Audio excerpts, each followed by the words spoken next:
Hindi sinasadyang natuklasan ng asawa, na may isang lihim na kwarto sa opisina ng kanyang asawa.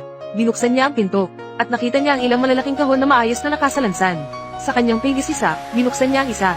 Natuklasan niya na ito ay isang kahon na puno ng bago at malulutong na mga perang papel na tig-100. Mula sa malapitan, tinansya niya ang halaga nito, at umigit kumulang may 5 bilyong pera ang naroon. Ngunit alam niyang ang kanilang kumpanya ay malapit ng malugi. Wala siyang ideya kung saan nakuha ng asawa ang perang ito. Ngunit habang hindi pa rin niya ito may paliwanag, biglang tumawag ang babaeng may masamang balak. Sinasabing namatay ang kanyang asawa sa isang aksidente sa sasakyan. Sinabihan siyang magpunta agad sa ospital. Nayanig ang babae sa narinig. Ngunit sa sumunod na segundo, napagtanto niya na may mali, dahil masyadong tamang-tama ang pagkamatay ng asawa. Siguradong may malaking sabuatan sa likod nito, kaya upang kumpirmahin ang kanyang hinala, agad niyang tinawagan ng krematoryo. Hello, ito ba ang krematoryo? Namatay ang asawa ko ng biglaan. Gusto kong agad na ipakremate. Samantala, nakipagsabuatan ng babaeng may balak kasama ang asawa niya. Matapos planuhin kung paano lalasunin ang babae, binakunahan nila ng gamot na magpapanggap na patay ang lalaking manloloko. Pagkatapos ay kinuha ang peking sertipiko ng kamatayan ng lalaki. Naghintay sila na magpakita ang babae. Agad-agad na dumating ang babae na nagmamadali. Wala siyang sinabi, basta titinaas ang takip, at sinimulan niyang bugbugin ang lalaki. Natakot ng gusto ang babaeng may balak. Nagsalita siya. Nag-alala siya na baka totoong mapatay ang lalaki sa bogbog. Kaya dali-dali niyang ipinakita ang peking sertipiko ng kamatayan sa babae. Kunwari pa niyang sinabihan ng babae na magpakatatag. Sinabi niyang alagaan ang kanyang kalusugan. Kung hindi, wala nang mag-aasikaso ng libing ng lalaki. Hindi niya alam na dahil sa peking sertipiko ng kamatayan, naipakita ang peking katibayan. Maaaring tuluyang ikamatay ng lalaking nagkukunwaring patay, kaya't ang babae ay mukhang labis na nasasaktan. Pati na nagpapanggap na sobrang lungkot na halos mahulog. Agad napansin ng babaeng may masamang balak ang pagkakataon, kaya dali-dali niyang kinuha ang oxygen tank na may pampamanhid. Pinasingot niya ito sa babae. Alam ng babae, noong nakaraang buhay, dahil sa pagsingot nito, kaya't napuno siya ng malaking utang. Napadpad sa kalsada. Sa buhay na ito, hindi na niya hahayaang magtagumpay sila, kaya binitawan ng babae ang oxygen tank sa kanyang kamay. At nagkunwaring gustong alamin ang sanhi ng pagkamatay ng asawa. Agad siyang tumawag upang magpasuri ng bangkay. Nakuha ko. Dahil dito, nataranta ng gusto ang babaeng may masamang balak. Wala siyang magawa kundi humingi ng tulong sa ina ng walang kwentang lalaki. Sinong mag-aakalang bago pa niya mababa ang telepono? Dumating na agad ang mga taga-suri. Sorry sa abala sa iyo. Siguraduhin ninyo ang sanhi ng pagkamatay ng asawa ko. Huwag kang mag-alala, Ninang. Lu. Siguradong iimbestigahan namin ito ng mabuti.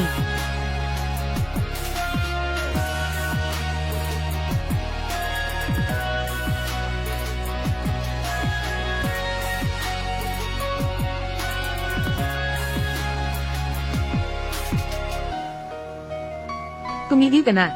Ngunit biglang pumasok ang biyenan. Agad niyang pinigilan ng doktor na magsisimula ng mag-opera. Lumingon siya at agad na pinagalitan ng kanyang manugang. Galit na sinabi niyang masama na ang pakikitungo nito sa kanyang anak noong namubuhay pa ito. Ngayon, kahit patay na ang anak niya, hindi pa rin ito binibigyan ng kapayapaan. Hindi inaasahan, sobrang nataranta ang biyenan. Halos nawalan siya ng malay. Nakita ng babae ang pagkakataon. Agad niyang kinuha ang oxygen tank na may pampamanhid. Pinasingot niya muna ang biyenan.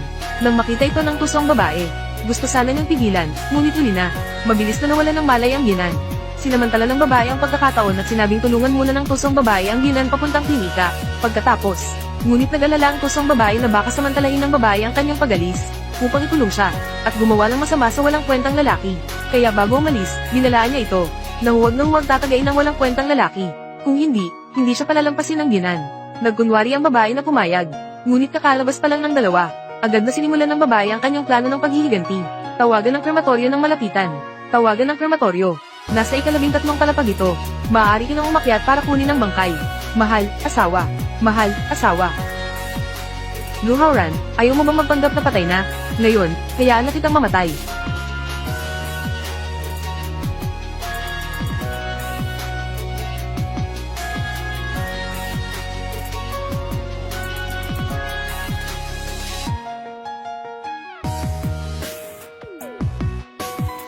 Ansang, andito na tayo. Lu Haoran. Masakit ang pakiramdam na hindi ka makabangon, di ba? Alam ko ang mga kalokohan mo kay Lian yan. Alam ko rin na si Ranen ay hindi ang kanyang huling pagkakataon. Pinilit ninyo akong magdusa at pilitin ang sarili kong magbenta ng dugo at katawan. Hindi ko nakita si Qing Shanyang hanggang sa mamatay ako. Ilang beses pa ba akong mabubuhay sa buhay na ito? Tutulungan ko kayong gawing mas maganda ang palabas na ito, dahil gusto mong magpanggap na patay. Kaya tutuperin ko ang gusto mo, gagamitin ko ang pugon mamaya. Huwag kang magingay, kung hindi, ang lahat ng ito na maingat ninyong pindano, ay masisira, huwag mo akong sisihin. Hindi ko naman kayo hindi binigyan ng pagkakataon, basta't ang doktor ay gumamit ng scalpel upang buksan ang iyong balat, talagang malalaman kung buhay ka pa. Sayang, sa kadiliman, naharang mo ang mga patay, kaya kung hindi, sisihin mo sila. Guro, pakiusap, bilisan mo, natatakot sa dilim ang asawa ko. Siguradong natatakot siya ngayon, gusto kong makasama siya agad. 10 minuto na. Matanda, ang tao ay nag-iisip, lahat ay tila isang malaking palayok.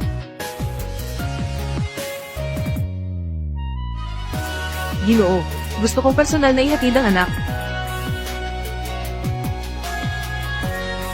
Kaya bilisan mo na. Pindutin ito para patayin ang apoy, pindutin ito para sindihan ang apoy. Naalala mo ba? Okay, nakuha ko na.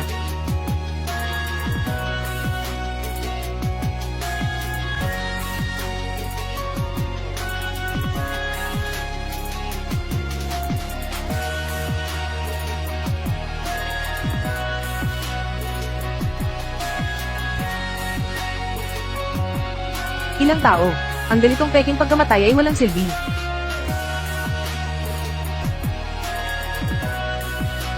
Bilis, bilis, bilis.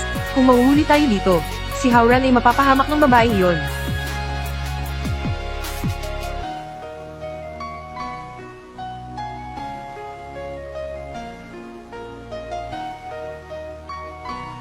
Bakit ka ganyan ka masama? Anong karapatan mong gawin ito sa likod ko? Dumating para sunugin si Howran. Iniisip ko ang mahina mong kalusugan. Natatakot akong magalit ka. Gusto ko lang akitin si Howran na pumasok at makrinate. Umalis ka dito. Sakit ng tenga ko sa'yo. Anong karapatan mong sunugin siya? Ano bang ginagawa inyo? Ito ang crematorium. Lahat kayo, umalis. Umalis. Lahat kayo, umalis. Nanay, ganito ka na naman. Paano makakapayapa si Howran? Wala akong pakialam. Sinasabi ko sa'yo, si Howran ang anak ko. Kailangan kong personal na ihatid siya. Diyos ko, umalis silang lahat.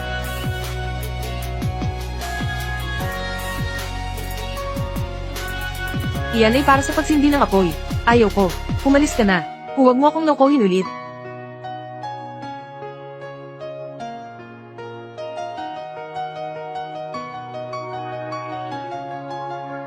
Masyadong malakas ang apoy.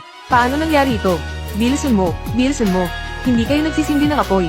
Mamaya, kailangan pang magdagdag ng apoy. Talaga bang nagmamadali o hindi? Anong minamadali? Magdagdag ng apoy. Ang mga salita sa karatula kanina. Bumalik ako at muling sumulat ng 2 piraso. Pero, nalagay ko ito ng baligtad. Kanina, sinabi ni nanay na hindi siya naniniwala. Sa sobrang pagkabahala, pinindot ko na lang.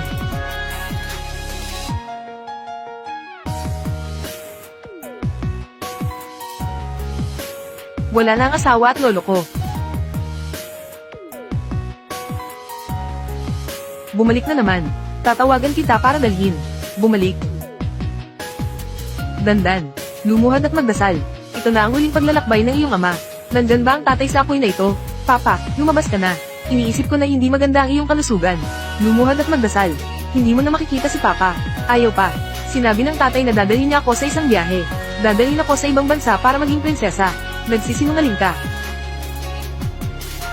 Lola, ibig mong sabihin tatay, hindi ka magsisinungaling sa akin ha?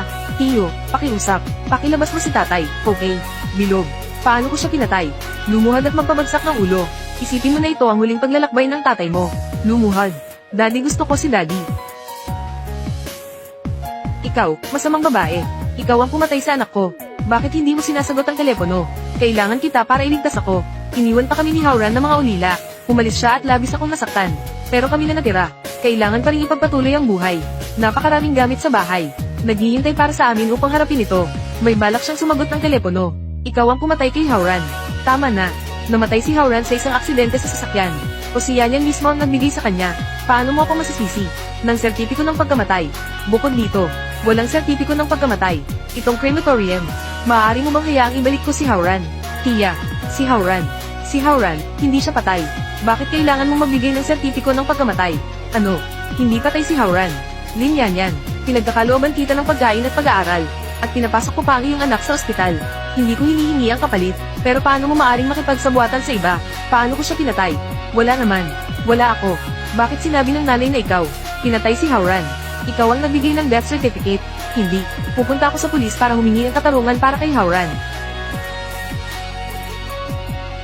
Tita, naguguluhan na siya. Paano ko siya pinatay? Mga ganitong bagay ng sertipiko ng kamatayan. Paano naman ito basta-basta ibibigay? Kanina sa ospital, nakita mo rin. Bayaw, totoong patay na siya. Kasama ko, wala siyang relasyon sa iyo. Ganun ba? Siyempre totoo yun. Maaari ba itong maging pinatay si Bayaw? Hindi ito maganda para sa akin. Tita, huwag ka munang mag-alala. Tutulungan kitang maupo. Tita, si Howran at Gian ay patay na. Sino ang may kasalanan? Wala nang halaga ito. Huwag mong kalimutan. Yung tao kanina, pero siya ang pumatay. Kung ang taong iyon ay nakalimot, tayo naman, ay tapos na ang lahat. Tia, nasa ganito na ang sitwasyon. Dapat tayong mag-isip ng mabuti ngayon. Paano natin ito haharapin? Ang pamana na iniwan ni Gehauran. Huwag sanang. Yung asong si Tangsen, makakuha ng pakinabang. Ang pamana na iniwan ni Gehauran. May magagawa ka ba? Tia, huwag kang mag-alala. Tiyak na tutulungan kitang makuha ang mana. Sira na ang kahon ng espada na iyon. Kaya tayo, ay dapat nang umalis sa pamana ng Bayaw. Boy noon, dapat talagang maayos na ipagpalong si Howran. Dalhin mo si Mama sa ospital. Ang libing ni Howran ang pinakamainam. Shen Yunqing, ikaw na ang bahala sa paghahanda ng libing ni Howran. And I, ay kukuha ng upang kamasahin ang buhay sa negosyo. Abogado Lee, tungkol sa testamento ni Howran, ikaw na ang bahala dito.